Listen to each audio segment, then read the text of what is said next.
আসসালামু আলাইকুম। আমি রান্না করব মুরগির মাংস।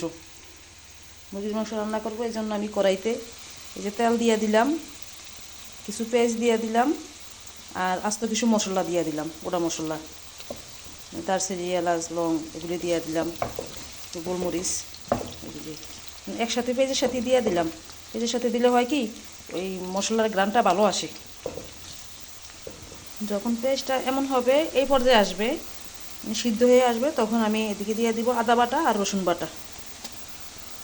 জি,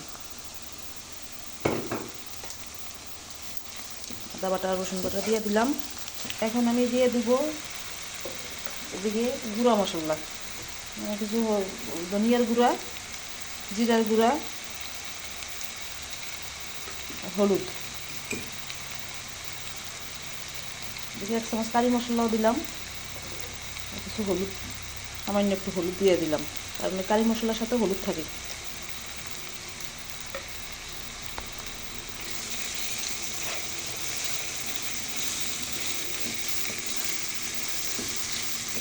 ও একটু কাঁচামরিচ, আমরা গুঁড়া মরিচ খাই না, এই জন্য কাঁচামরিচ দিয়ে দিলাম।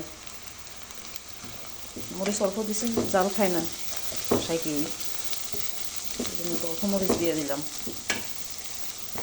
মশলাটা ভালো করে কষিয়ে নিব। কষিয়ে নেওয়ার পরে এবার একটু পানি দিয়ে দিব, সেখানে একটু পানি দিয়ে দিব।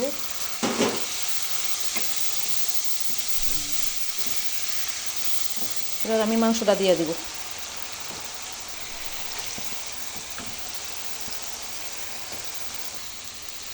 মাংসটা দিয়ে একটু ভালো করে কষিয়ে নিব।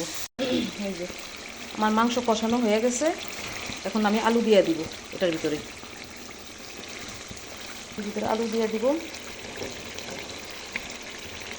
আলুটা একটু দেরি করে দিছি কি জন্য, মুরগিটা দেশি মুরগির মতো একদম শক্ত, এই জন্য মাংসটা আগে ভালো মতো কষাইয়া তারপরে আলুটা দিয়ে দিলাম। আলু আর মাংস এবার একটু ভালো করে কষিয়ে নিব, তারপরে আবার পানি দিয়ে দিব। আমার মাংস আর আলু কষানো হয়ে গেছে। এই যে মাংসটা মশলার সাথে যত ভালো করে কষাইবেন, মাংসটা খাইতে তত মজা হইবে। এবার আমি পানি দিয়ে দিব, পানি দিয়ে দিলাম।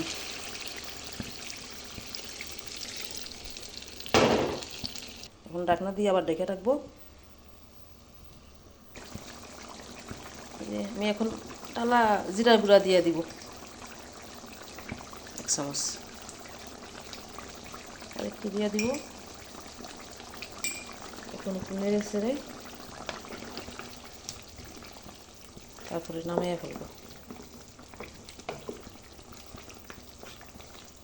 আমার মাংস সিদ্ধ হয়ে গেছে, আলুও সিদ্ধ হয়ে গেছে, জিরা গুঁড়াটাও দিয়ে ফেলাইলাম। আমার মাংস রান্না শেষ হয়ে গেছে, মাংসের কালারটা দেখুন।